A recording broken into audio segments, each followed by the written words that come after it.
प्रिय मित्रांनो, स्वागत आहे तुमचं आपल्या या चॅनलवरती। माझं नाव मानसी। मी साधारणतः 30 मधली एक तरुण बाई। झालंच काही वर्षांपूर्वी माझं लग्न झालं होतं। लग्न झाल्यानंतर 1 ते 2 वर्षांमध्ये कोरोना आला आणि त्याच्यामध्येच माझा नवरा वारला। नवरा वारल्यानंतर मी माझ्या माहेरी येऊन राहू लागले। घरची परिस्थिती पण गरीब होती। मग काय, इथे मजुरी काम मी करू लागले। पण असंच एक दिवशी मी कामाला गेले होते शेतामध्ये। त्याच वेळेस तिथे काम करणारा एक ट्रॅक्टर ड्रायव्हर होता आणि त्याची आणि माझी चांगली ओळख झाली। त्याचं नाव रोहित होतं। दिसायला चांगलाच तरुण होता। तो सारखाच मला पाहायचा। हळूच त्याने मला विचारलं आणि माझी हळूहळू त्याच्यासोबत ओळख झाली।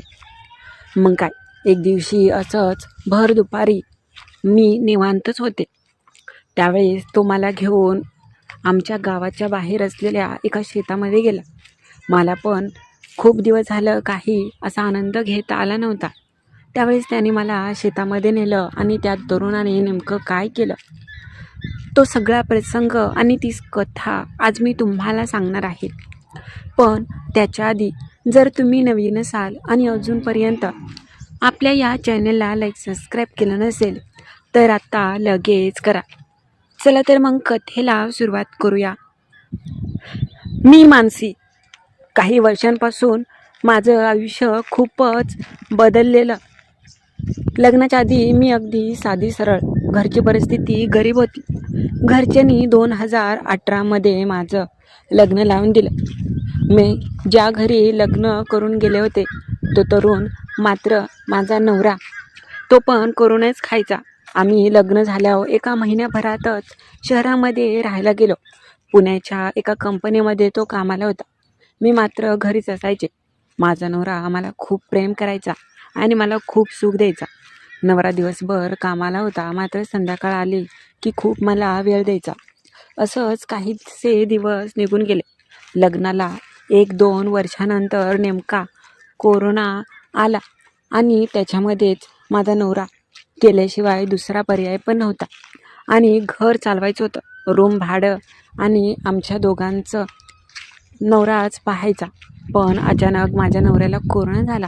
तिथून आम्ही गावाकडे कसं तरी आलो। मात्र गावाकडे आल्यानंतर 8 ते 10 दिवसामध्ये माझा नवरा वारला। अगदी मला मूलबाळ नव्हतं। नवरा गेल्यानंतर सगळेच लोक फरकी झाली। माझ्या सासरच्यांनी, तू तरुण आहेस आणि तुला चांगला एक जोडीदार भेटेल, तू तुझं आयुष्य वायपट नको घालू आणि तुझी तू लग्न कर, असं सांगितलं। माझ्या माहेरच्या लोकांनी मला जाऊन तिथून आणलं होतं। मात्र मी तरुण। हळूहळू असेच काही दिवस निघून गेले। घरचे मला लग्नासाठी दुसरा तरुण शोधू लागले होते। मात्र मी अगदी तरुण होते। मला पण खूपच इच्छा व्हायची। मात्र लोकांच्या नजरेपुढे मी काहीसुद्धा करू शकत नव्हते। माझ्या भावाचं पण आता लग्न झालं आहे।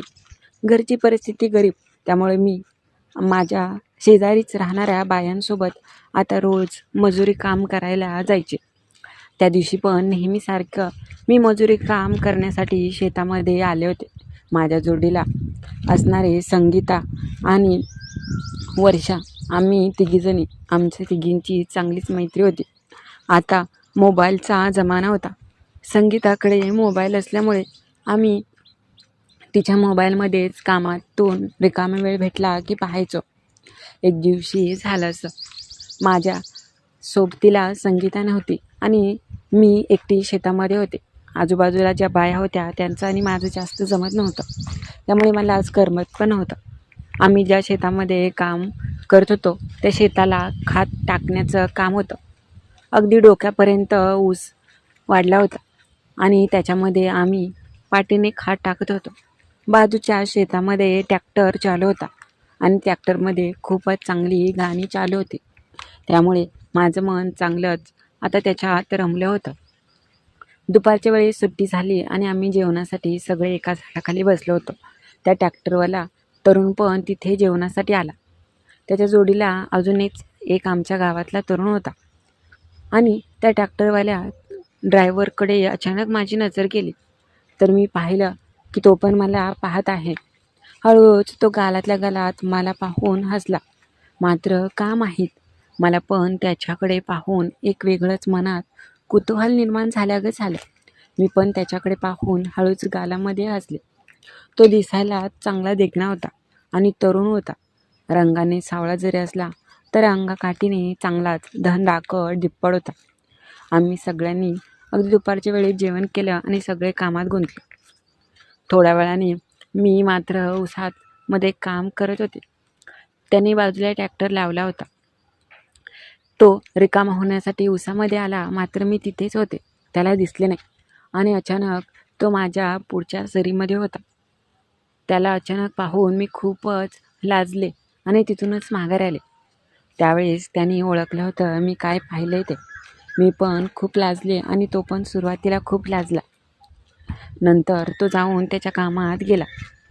मात्र माझ्या डोळ्यासमोर तो मगाचाच प्रसंग येऊ लागला होता. मला वाटायचं की त्याने मुद्दामच मला पाहून तसं केलं आणि त्याला असं वाटत होतं की मुद्दाम मला पाहण्यासाठी ती आली. असंच पहिला दिवस निघून गेला. दुसऱ्या दिवशी आम्ही पुन्हा सकाळी कामावर निघालो होतो. आम्ही कामाला तसं चालत जायचो. घरापासून काहीशा अंतरावरच ते शेत होतं. नेमकी त्याच वेळेस त्याचा ट्रॅक्टर चालला होता. आम्ही 5-6 जणी बाया.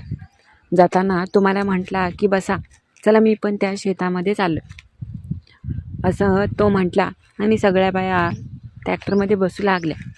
मी पण आणि संगीता आम्ही दोघी जाऊन त्याच्या बाजूला बसलो.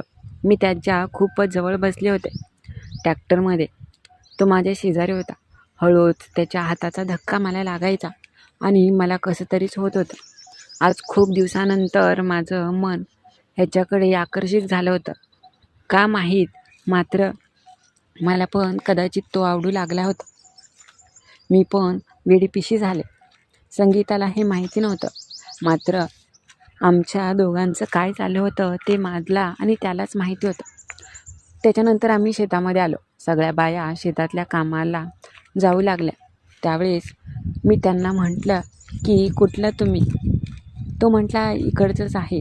आमच्या गावापासून 1-2 किलोमीटर एक वस्ती आहे आणि तिथला तो राहणारा. तो म्हटला तुम्ही? मी सांगितलं माझं नाव. त्यावेळेस त्यांनी माझं नाव सांगितलं की लगेच आमच्या शेजापाजारचे त्याचे मित्र होते, त्यांचं पण नाव घेतलं. मी ओळखतो ते माझे मित्रच आहेत. मी म्हटलं होय का? मग असंच बोलता बोलता तो मला म्हटला की मग तुमचं लग्न झालं आहे का? त्यावेळेस माझ्या गळ्यात तर मंगळसूत्र होतं नुसतं नावालाच. मी म्हटलं हो, पण माझा नवरा वारला आहे. तो म्हटला की होय का? आणि मी म्हटलं तुमचं?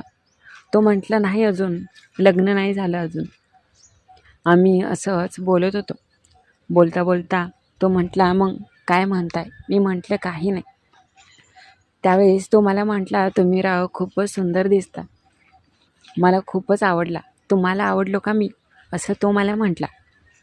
त्याच वेळेस ती माझी शेजारीण संगीता तिने बघितलं. मी खूपच लाजले आणि म्हटलं की बोलू नंतर. मी वळून 1-2दा त्याच्याकडे पाहिलं आणि हसले. तो मात्र चांगलाच रंगात आलं होतं. त्याला समजलं होतं की आमच्यामध्ये आता काय घडणार आहे ते. आम्ही शेतात आलो. मात्र संगीने मला विचारलं काय ग, काय म्हणत होता तो ट्रॅक्टरवाला? मी म्हटलं नाही ग, कुठे काय, असाच म्हणत होता कुठला तुम्ही. त्यावेळेस संगी म्हटले का ग, आवडला का तुला? मी म्हटलं हो, तसं म्हणायला गेलं तर आवडला. त्यावेळेस संगी मला म्हटले दिसायला पण चांगलंच देखणं आहे. मला माहीत होतं ट्रॅक्टरमधून येताना आज तुमचं काय चाललं आहे, पण जाऊ दे म्हटलं, घेऊ दे तुला तरी आनंद. असाही तुला नवरा नाही आणि तुला कोणाची तरी गरजच आहे, अशी संगी मला म्हटली. मी म्हटलं हो ग, पण कसं कुठे भेटायचं? तो तर भेटायला आता विनंती करेल. त्यावेळेस संगी म्हटली की बाई ग, त्याच्यापेक्षा तुला जास्त घाई झाली, तुलाच जास्त इच्छा झालेली दिसते. मी लाजले. असंच आम्ही बोलत होतो. दुपारच्या वेळेस नेमकी जेवणाला सुट्टी झाली. मी म्हटलं की मी थोडंसं काम राहिले, शेतामध्ये काम करते. संगी म्हटली की उसामध्येच तुम्ही जावा आणि आनंद घ्या. आता दुपारच्या वेळेस तर मालक नसणार आहेत. बाया अगदी अर्धा तास आराम करते जेवल्यावर. तो अगदी काम आहे म्हणून जा आणि तो येईल तिथे. संगी मात्र ह्याच्यामध्ये चांगलीच हुशार होती. त्याला या गोष्टींचा चांगलाच अनुभव होता हे मात्र आता मला दिसलं. त्यावेळी संगीकडे मोबाईल होता. त्या ट्रॅक्टर ड्रायव्हरचा आम्ही नंबर घेतला होता. संगीने बरोबर त्याला सांगितलं आणि तो पण लगेच तयार झाला. तो म्हटला की मी तर कधीपासून तयार आहे. त्यावेळेस आम्ही तिथे जाणार आणि माझं तर खूप मन झालं होतं. माझ्या डोळ्यापुढे सगळा प्रसंग येऊ लागला. नेमके त्याच वेळेस दुपारी मालकांची गाडी आली आणि मालक असल्यावर असं काही करायला जमणार नव्हतं. मालकांची सगळीकडे अगदी नजर होती. त्यामुळे मी तिथे गेलेच नाही. तो माझी वाट पाहत तिथे थांबला होता. त्याला वाटलं की मी फसवलं म्हणून तो खूपच अगदी नाराज झाला होता. मात्र संध्याकाळी घरी जाताना मी त्याला सांगितलं की नाही हो, मालकामुळे मी आले नाही. उद्या तशी मी निवांतच होते.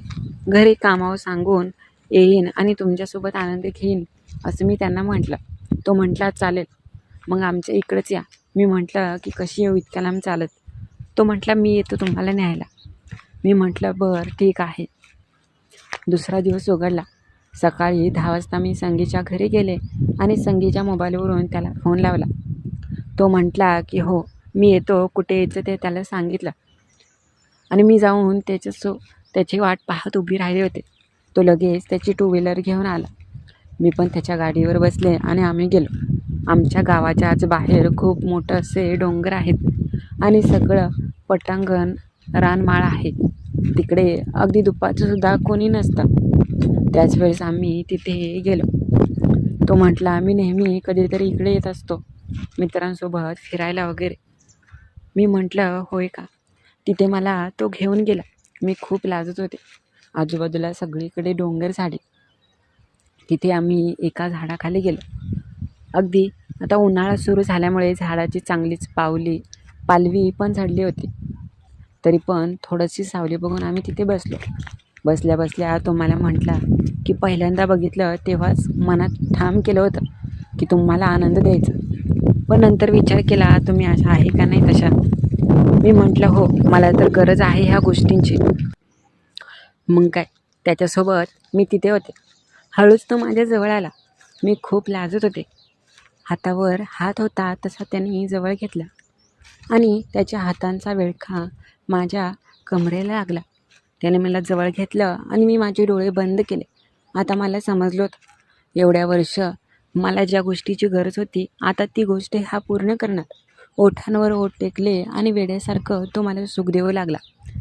बाई ग, हा तर चांगलाच अनुभवी निघाला. मात्र त्याला करण्याची पद्धत खूपच निराळ होती. क्षणात मी ह्या गोष्टींमध्ये गुंतून गेले आणि मला पण ह्या गोष्टींमध्ये चांगलाच रस मिळू लागला. मी पण वेड्यासारखं त्याच्याकडून आनंद घेऊ लागले. जणू काही तो मला स्वर्ग सुखच देतोय असाच अनुभव मला मिळू लागला. मी पण पूर्णपणे त्याचे स्वाधीन केलं आणि तिथेच आमचं ते चालू झालं. वेड्यासारखे तो मला आनंद देऊ लागला होता. नंतर मी त्याचा पुढचा प्रसंग पाहिला. बाई ग, तो खूपच कमालीचा होता. त्याच्यामध्ये वेगळाच बदल झाला होता. आता तो मला म्हटला की तुला मी आनंद देण्यासाठी गेले कितीतरी दिवस तरसत होतो, पण एवढ्या लवकर भेटशील असं वाटलं नव्हतं. चला आता चालू होऊया. मी म्हटलं हो, आता मला पण दम धरवत नाही. तू लवकर चालू कर आणि मला शांत कर. तो म्हटला हो. मग काय, सुंदर क्षणाचे सुंदर अनुभव त्या ठिकाणी मला मिळू लागले. कधी विचार पण नव्हता केला की मी या ठिकाणी असा आनंद घेईन. मात्र खरंच कमालीचं सुख देत होता. त्या दिवशी तो काही थांबायचं नावच घेत नव्हता. बाई ग, त्या दिवशी आम्ही दमून गेलो. दिवसभर आनंद घेतला आणि चांगलाच त्याच्यासोबत वेळ घालवल्यामुळे माझं मन अगदी शांत झालं. खूप दिवसानंतर माझं मन अगदी शांत झालं होतं. नाहीतर एवढे वर्ष मला असं वाटायचं की कुठून नाही कुठून कोणीतरी यावं आणि असंच मला ओलचिंब करावं. मात्र आज त्याने जे करून आनंद घेतला होता ते खरंच कायमच लक्षात राहण्यासारखा. तर कशी वाटली कथा ते नक्की कळवा. आणि हो, नवीन असाल तर आपल्या चॅनलला लाईक आणि सबस्क्राईब करायला विसरू नका.